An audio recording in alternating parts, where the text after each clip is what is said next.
So dito guys ay may nakalaban ako na malakas mag-choke. Meron lang naman siyang 999 muches, di ba ang lakas, di tulad ko ang hina sa inyo, hahaha. At kung gusto mo ako maka 1v1, paki-follow, like, comment baka naman. Dito nga ay nagka-tiktokan na kami ni Idol.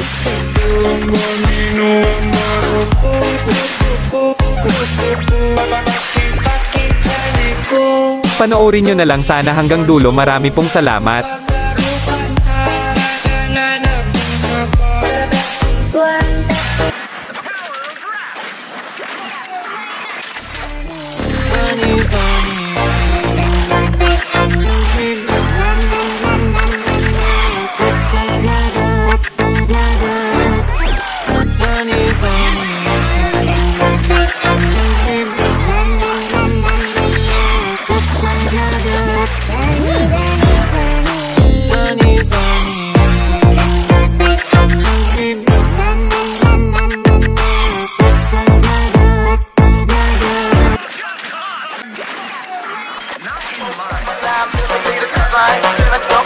Like a bust ass nigga acting like that. I'ma run up on a nigga, shoot my nine with the